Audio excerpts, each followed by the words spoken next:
To running after a baby, we're going to discuss the milestones that matter more than time, when and how to start at pelvic floor milestones. And I just thought, you know what, that's perfect. I looked through my list of podcast episodes and oh my gosh, I don't think I've done a return to running podcast episode. Welcome to the Pregnancy, Birth and Recovery podcast, the place where you learn how to prepare your body for birth and recover well afterwards. I am Kath Baquie. I'm a pelvic floor physiotherapist, mum of 3, and founder of Fitness Mama. Each week, I share practical, evidence-based tips to help you feel strong in your body, confident and supported, whether or not you're pregnant, preparing for birth, or navigating life and recovery after having a baby. From pelvic floor and core rehab to birth preparation to returning to exercise safely and boosting your postpartum recovery, this podcast is your guide to a healthier, more empowered and stronger pregnancy and postpartum recovery journey. So let's dive in. Hello, welcome back to the Pregnancy, Birth and Recovery podcast. So, returning to running after a baby, we're going to discuss the milestones that matter more than time. Thank you to Cherie, who messaged me on Instagram during the week, and we got onto a bit of a conversation, and I asked her, what episodes would you like to hear on the podcast? I'm always after a bit of inspiration. I'm always after your thoughts on what is relevant for you, and she was really keen to have an episode on return to running postpartum, when and how to start at pelvic floor milestones. And I just thought, you know what, that's perfect. I looked through my list of podcast episodes and oh my gosh, I don't think I've done a return to running podcast episode since I think it was May last year, 2025. So very overdue. So thank you to Cherie. So in this episode today, we're discussing the milestones that we want to be aware of before returning to running. Now, I'm using the term running, but really this is interchangeable for any sport, impact sport. Will vary differently, the rehab involved with different sports, but running is that more impact exercise. So any sport that requires running, this is definitely relevant. Even if you're not a runner per se, but you just want to be able to confidently run with your kids at the park, run across the road, have that. I really do think after birth, women should aim to get that proficiency back in running. And not to run for 5-10Ks or whatever it is, but just to get back to your baseline as much as possible as what you were like before pregnancy. So let's discuss post-birth. First of all, everyone is very different post-birth. Everyone has really different baselines, and I can't stress that enough. Some women have a traumatic birth experience. Other women have a textbook birth experience. Some women are post-cesarean, some are post-vaginal. There's different elements of fatigue postpartum. Women have different breastfeeding issues and concerns. Iron levels are different. Mental health is different. There's so many different scenarios. Perhaps you're a single mum, perhaps you have multiple children, and I haven't even yet discussed the variations in pelvic floor and core recovery that I see at about that 6-week mark postpartum. There's so many variations, and so to place a time frame in returning to exercise is definitely a bit ludicrous, but we all do it and we still do it. And that's why it's great to discuss milestones and stepping stones rather than time frames, because I really do think it's a little bit of a, this scenario is not quite the same, but it'll give you the right, I guess what I'm trying to say. It's like saying to a 20-year-old young man, after an injury, give it 6 weeks and you're ready to return to a sport, compared to an osteoporotic 80-year-old woman. I know they're a bit far-fetched and it's not like that with birth, but you get the gist. Everyone is different post-birth and we all have different baselines. So Let's discuss these milestones. We often have that 6-week postnatal check with the GP when you get that clearance to return to exercise, which is fabulous. But then what does that mean? You might hear 12-week mark floating around for return to running. But there is definitely more to it than reaching this magical number.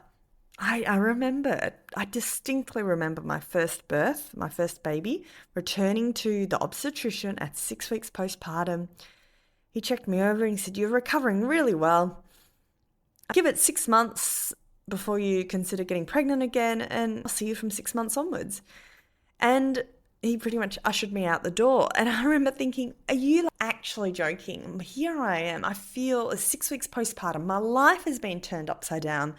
I don't know who I am anymore. I don't know what this body is that I've got anymore. It feels so different. I feel so weak. I'd barely left the house in that 6-week period. And then he's telling me, "I'm good. I've recovered. See you in 6 months when you're pregnant again." I was like, what the? Anyway, that's a bit of a tangent.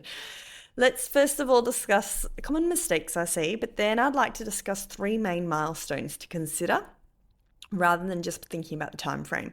I'd like to discuss pelvic floor milestones, which are relevant even if you've had a cesarean. I'd like to discuss whole body strength milestones and then also impact milestones, so body impact. I would then discuss signs. I'm then going to talk through ways, what to expect when you start, how your body might be feeling, signs that you can progress, signs to take a step back with your progression. And then I'm also really want to discuss a quick note on fueling and recovery, which includes a sleep and nutrition and overall recovery. So let's get into it. So common mistakes I do see. I'll just mention this first up because it's relevant. As I mentioned, it's focusing on how many weeks postpartum. So women saying, "I'm 12 weeks, I'm ready to get back in. I really want to get back into running." But for the previous 12 weeks, perhaps they've been housebound, perhaps they've had an unsettled baby. So absolutely, rather than this, if this is you and you're thinking at 12 weeks, I want to get back into it, then continue to listen. Because rushing back it's a big thing I do see in the clinic. And less so, I'm so excited to say, when I was first working in women's health years and years ago, I do definitely I saw so many women when they already had the issues, when they already had the aches and pains or the leaking concerns. And I am happy to say in the clinic where I work these days, which is Hatched House in Melbourne, if you happen to be in that area, I do see a lot more women proactively, which is really exciting. I do remember it was not too long ago. I saw a woman 6 months where she was really keen to get back into running. Her mental health wasn't amazing. She felt like she hadn't been doing anything for the 6 months. The typical story, an unsettled baby, a partner who wasn't around much. It was a massive learning curve for her, and she thought, you know what, for my mental health, I need to get out and I need to start exercising. I want to get back into running. I was a runner beforehand. This will help with my recovery. I'm going to do it.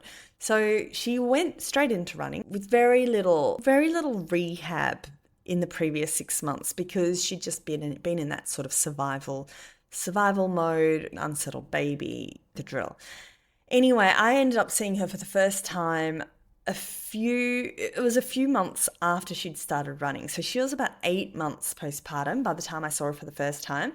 And she had a double whammy. She had leaking, so urinary incontinence that had started up, plus she'd developed Achilles tendinopathy, pain around the Achilles tendon area in your ankle.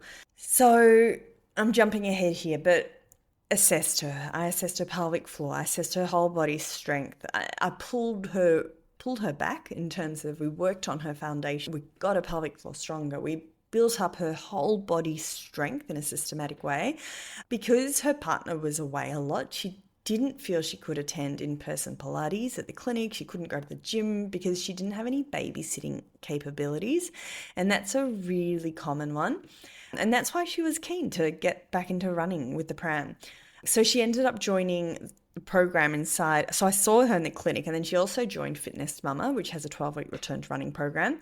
And anyway, I reviewed her. She did all that, and I didn't mean to plug Fitness Mum or anything. It was the fact that she did a strength core progressive loading program as part of a postnatal rehab plan, and she absolutely returned to running after a few months of solid rehab. So let's discuss those 3 milestones in a little bit of detail so that you can work, I guess, be a bit more systematic and be successful in your goals. So let's talk about it. Pelvic floor milestones.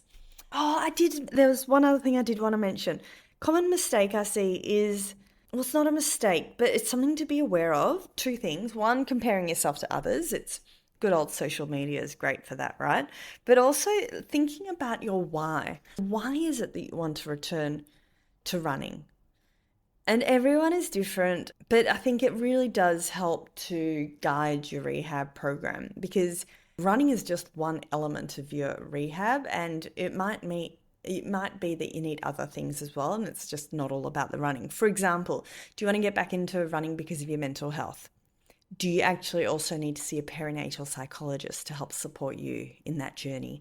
Do you want to return to running because you want to there's so many things where perhaps you need to see a dietitian, perhaps you need to see the perinatal psychologist, perhaps you need to see your GP and get your bloods tested.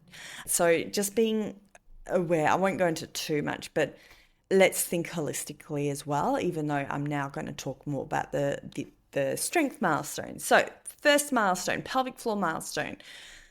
First step, gold standard. If possible, please do and go and have an in-person pelvic floor assessment, a 6-week postnatal check with a pelvic floor physio. So not any physio, these are physios who've specialised in pelvic floor rehab. If you're in Melbourne, I can help you.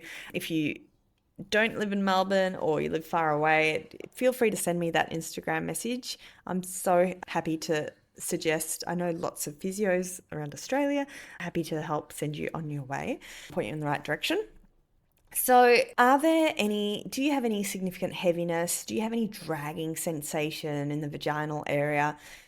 Any leaking with everyday activities, any accidental leaking with coughing, sneezing, laughing. We know that a cesarean is more protective for prolapse issues, but unfortunately it's not protective with urinary incontinence, which means by the time we reach menopause, research is suggesting if we've been pregnant, we've had a baby, no matter what the mode of delivery is, we're all at the same risk of urinary incontinence. So I've seen plenty of women post-cesarean with leaking, and it's absolutely good to get that seen to before getting back into running. It's not a reason to not run, but you might need a different program alongside your running rehab program.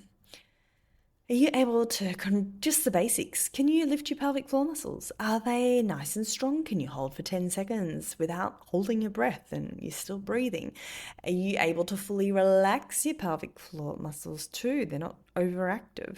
Have you got a good endurance hold, those slow twitch muscle fibers? It's like that half lift that you can hold hopefully for up to a minute. They're the basic milestones we're looking for. The problem with the pelvic floor is that they're an internal muscle. So it's not like we can just stand in front of the mirror and check out our strength, because they're internal. We really need to have an internal vaginal assessment to know what's actually happening in that area. I will just have a quick note here. Let's say you do have some mild prolapse issues or major prolapse issues. It doesn't again mean that running is off the table, but this is where support with a pessary might be just what you need. So if you haven't heard of them, there's different vaginal pessaries. They're like silicone based.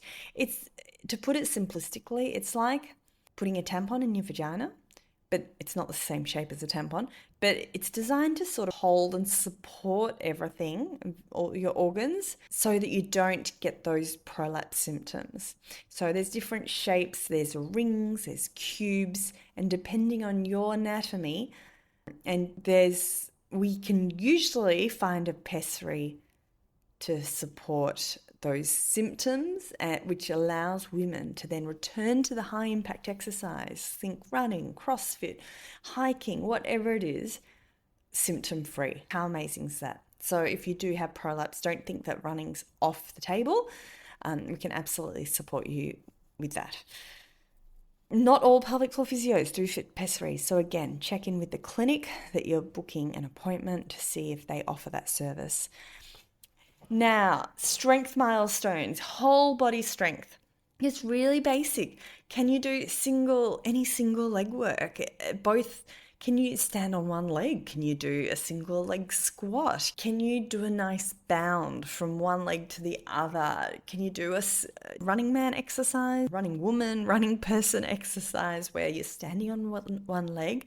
And it's very much a Pilates based exercise. This is a podcast. I really need to demonstrate this.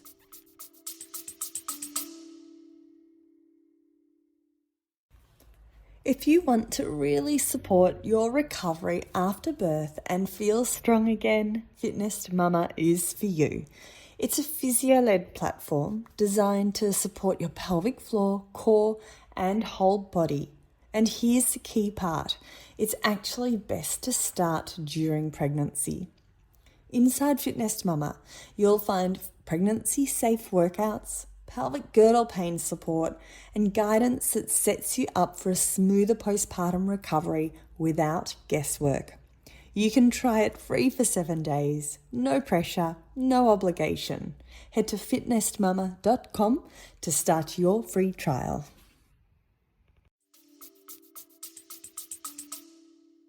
Keep an eye out on my Instagram. I will do a couple of those strength milestones to be aware of when wanting to return to running. But you get the gist. Have you got that calf strength? Are you able to do the single leg heel raise? Are you able to, have you got that basic lower limb strength? How are your glutes? How are your squats?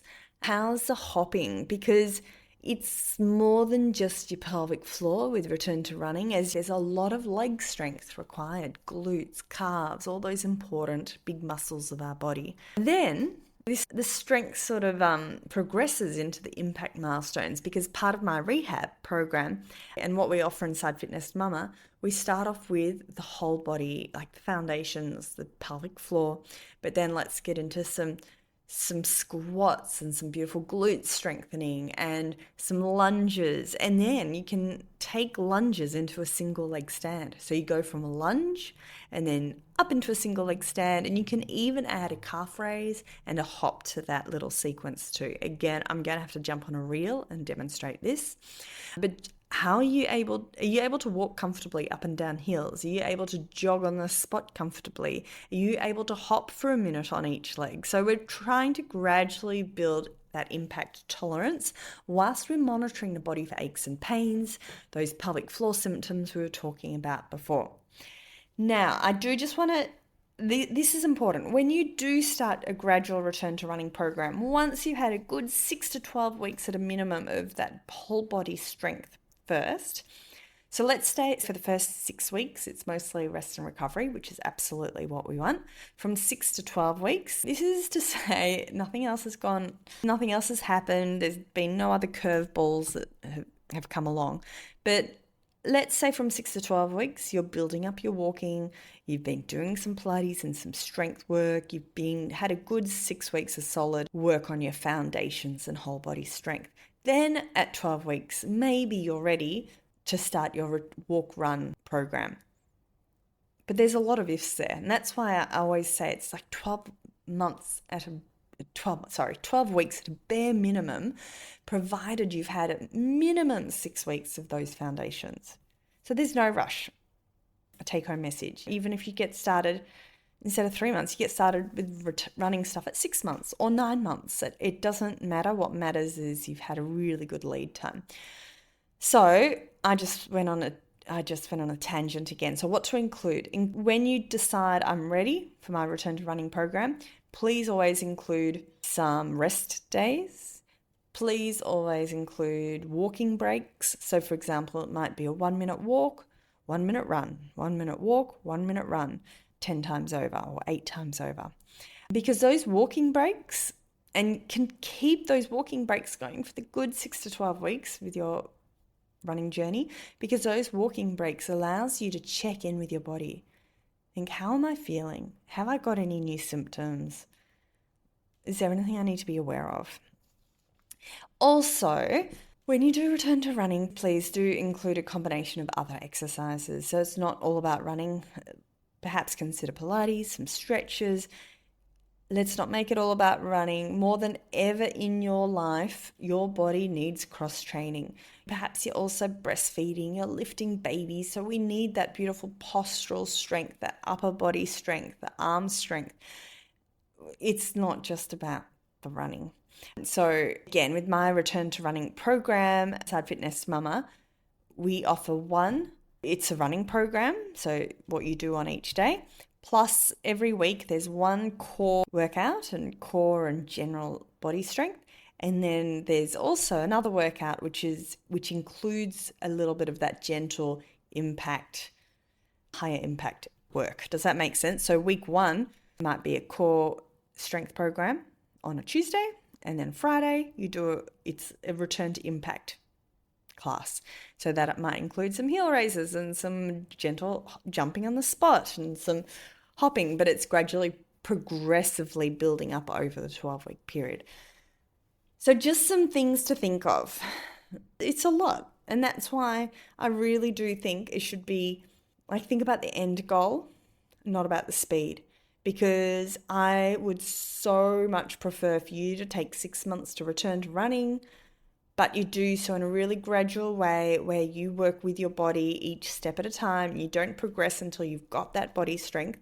I would prefer it to take a longer period of time rather than rushing it in 4 to 6 weeks, get back into running 5Ks.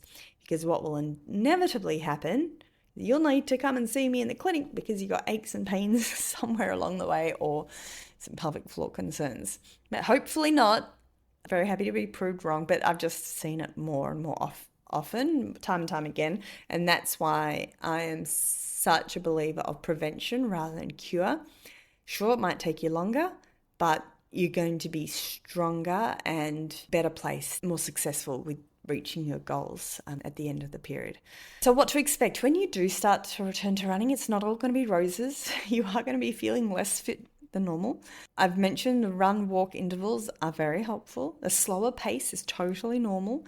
Confidence absolutely takes time, and you will expect there to be obstacles. You will have weeks where your kids are sick, you can't get out, you're time poor, you feel like you're back at square one. That is totally normal. Don't let it stop you. You might just need to start a few steps back and work your way up again. Signs that you're ready to progress is you've been consistent for a good couple of weeks. I always say to my patients, try to do one level for a couple of weeks and monitor your pain, monitor any symptoms. If you're feeling good after a couple of weeks, then progress to the next level. But don't just do something once and then think I'm ready to progress. I want you to do that consistently for a couple of weeks. So signs you're ready to progress is the consistency, but also symptoms are remaining stable, you're feeling good recovery between the runs, your confidence is improving, and you're not getting, as I mentioned, any of those delayed pelvic floor symptoms. Signs to take a step back from running. Again, that doesn't mean you stop running altogether, but you might need to just take it back a few notches. If you need any help, come and chat to me, come and see me at clinic, go see a local physio, whoever it is that can help you. But absolutely get support if you develop any leaking, heaviness or pressure in the vaginal area or your core, any pelvic pain, any whole body aches and pains, any Achilles pain, any hip pain. Please, any symptoms, go and seek support. I do quickly want to make a note on fueling and recovery, because although it's important, and I think often it's left off the table for a conversation. I don't know if you've heard of REDS before. It's relative energy deficiency in sports. Underfueling can absolutely impact recovery and performance. Recovery is more than just pelvic floor and strength. Sleep, nutrition, energy, everything. It's very much the holistic approach, but we have to include this in our conversation when discussing recovery. I'm actually really want to have a whole episodes on REDS, I'll just say it again in case you haven't heard it, relative energy deficiency in sports. So this is when where we discuss the sleep, the nutrition, the adequate fueling to optimize recovery. This is important if you've had, perhaps there's been overtraining in the past, eating disorders in the past, perhaps there's menopause on your doorstep, perhaps there's so many things to discuss. And I do want to speak to a doctor who specializes in this. If you have any suggestions for expert speakers on this topic, please send me a DM on Instagram at kathbaquie.physio, because I absolutely want to dive into this topic, which I haven't on this podcast yet before. Key takeaways: time alone doesn't determine readiness to return to running. Let's listen to your symptoms. Let's build on the foundations. Let's build up your capacity and your strength before adding the impact. So return to running is a process. It's not an event. It's not a one-off goal that we can tick off and achieve. If you're wondering where to start, this is why I created our return to running pathway inside Fitness Mama. So we do, as I mentioned, focus on that rebuilding strength, confidence, pelvic floor and core before jumping straight back into running. There is a 12-week guided program that takes you through every step of the way. Join us. It's a free 7-day trial, so just come and check it out. Nothing to lose, everything to gain, fitnessmama.com. Otherwise, thank you so much for joining me today. Come and chat to me on Instagram. I'd love to hear from you. Have a lovely day. We'll speak to you soon. Thanks for listening to the Pregnancy, Birth and Recovery podcast, brought to you by Fitness Mama, your app for home-based, physio-led pregnancy and postnatal workouts. If you found this episode helpful, please tap follow, leave a quick review and share it to your stories. Tag at kathbaquie.physio. I'd love to connect and cheer you on. And don't forget to check out the free trial at fitnessmama.com/free to start feeling confident, strong and supported today. Until next time, remember, a strong body, a confident birth and empowered recovery is something you deserve. This podcast is for informational purposes only and is not a substitute for individual medical advice, diagnosis or treatment. Please consult your healthcare provider for your personalised guidance.